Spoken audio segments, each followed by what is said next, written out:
No, I think it's a principle we live by. Yeah, say it. Say it. Just say it, and I'll tell you if you're right or wrong. Okay, and there are going to be a lot of people that disagree with us, and I'm just going to be okay with that. What is it? You're afraid. Look how afraid she looks. She got really afraid. Okay, I saw on Facebook a friend sent a link to a woman who wrote a book called Free Range Kids. And I've never heard of that. And the idea is that we obviously want our kids to sit in car seats. We obviously want them to wear helmets. We obviously want them to be safe. But the idea that we're doing too much this, like, I'm so afraid of what's going to happen to you if you're out in the world, that we don't give you any opportunities to ever have any freedom, because if you're outside of our view, then something horrific is going to happen to you. And I am not naive. I totally get horrific things happen. Horrific things have happened within not my little nucleus, but within my larger family. That could easily make us very fearful. But I feel really strongly that our kids don't, and I know you do too, that our kids don't get a real sense of self and responsibility if they are never required to take care of themselves, right? To step outside what may be just a normal comfort zone for us, to say, get on your bike and ride to school on your own today, you know, or whatever. And you may need to train them to do that and follow them for a while, lead them, follow them, but then there's a point of letting go, right? And I think that's something that in our society, I don't know if it's just California or if it's all over, but I think that's something in our society where we're giving our kids less and less and less freedoms. And I wonder if we're raising kids that are going to be fearful. Well, I don't know, because I don't know if they're going to be fearful if they don't know that you're doing it out of fear. But don't you think a dog can sense it? But your kids can sense it? But I think their experiences are going to be limited.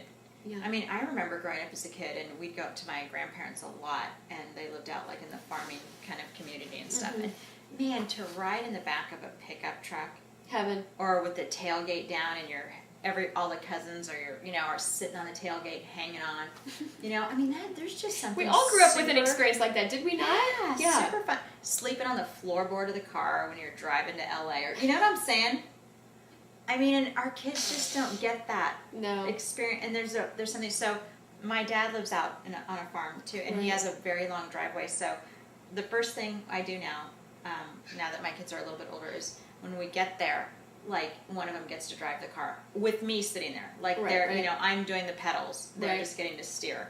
But I know when these were things that were not negligent parenting when we were kids. Right.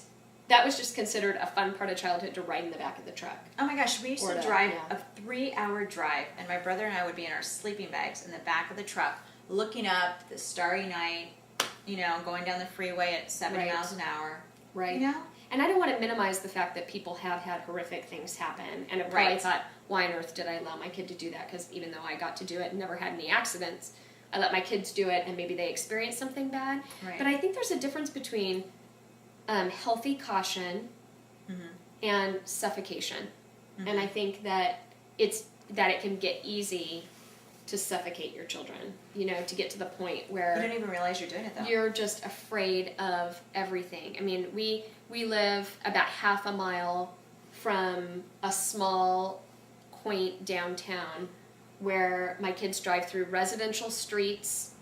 Maybe they'll see 3 cars on the whole way, and have to cross one crosswalk that's a very open, visible crosswalk, to be at an ice cream store. And I have an almost 12-year-old and a 9-year-old, and there are a lot of parents who would think I was extremely negligent in this area, because I will hand my daughter the cell phone and say, jump on your bikes and go ride to ice cream. Well, call me when you get there, call me when you leave. I think that's the great thing about the cell phone, too, though, because I think it's going to allow our kids a little bit more freedom than in the past, as far as, like, being able to do things like that, where I do feel like if they have that cell phone, they're just a little bit safer. Yeah, I do, too. And just think, we didn't. No, We'd be on our bikes for 3 hours, and our parents had no idea where we were. We were riding up and down the street. We're over at a friend's house. We were in 4 friends' houses. Right. And we came home when it was dark, when we thought dinner might be served. And no one was worried about us, right? And I'm sorry, there were bad things going on then. Really bad things, right? And still, and so I'm not saying that we can ever really go back to the old days when we didn't worry about anything. Leave your doors unlocked. I think that's a principle that both of us live by, is always working on what's that next freedom we can give our kids. And then taking time to train them to be able to do it. Like Luke, since he was 6 or 7, he's been able to cook on your range. Right. And it's because she trained him how to do it and how to be safe. And yes, is he going to get burned? Probably. Right, but he'll learn. He'll learn, seriously. And can I imagine that none of my kids will ever have a close call maybe on their bike where they made a bad judgment choice? Yeah, hopefully they're not going to get hurt. Right. But, like, there's all kinds of things in life where we're going to get hurt. And sometimes I think, gosh, our kids need to be a little more free range because it's school, hands-off policy, no tag. Right. No all these things because someone might get hurt. Well, no one would be getting hurt by 2nd grade if we allowed tag in kindergarten. Right. Because everyone would figure out that the pushing hurts someone else and they don't want to be pushed anymore and they would self-regulate. But instead, we're regulating it. Mm-hmm. And when they don't learn the lesson on their own, it's just, I just don't think it sinks in like it would if they learned it on their own. Mm-hmm. Anyway. So true. So that's definitely something that I know probably a lot of people are going to severely disagree with us about, but... And that's okay. That's okay. And maybe freedom for someone who's really, really afraid to let their kids do anything on their own is just getting over the fact that they could ride up and down in front of their house on their bike. And then you could say, okay, you can ride to the end of the block and back. Right. And if that's the kind of baby steps you need to take, then figure out what those baby steps are and let them take them. Because what are you going to do? They're in junior high and they can't ride their bike, Mm-hmm. I mean, seriously, I think there's parents here who would still not allow their kids to ride around town on their bikes, even in junior high, because it might be unsafe. Right. I think in a group you're good. One other kid riding with you. Yeah. I don't think I'd send Sophia out to get ice cream on her own, but... No, but, when Hannah was Sophia's age, she had that half a mile down. It was before the big crowded street you had to cross. Right. But, so you just went half a mile down just through residential. I'd put her backpack on her and say, go to dance. Oh, right. And she would ride herself to dance, and she'd call me when she got there, call me on her way back. Yeah. I mean, it took her 5 minutes to ride home, half a mile. Right. I'm like, why am I doing one extra errand? She needs this emotionally.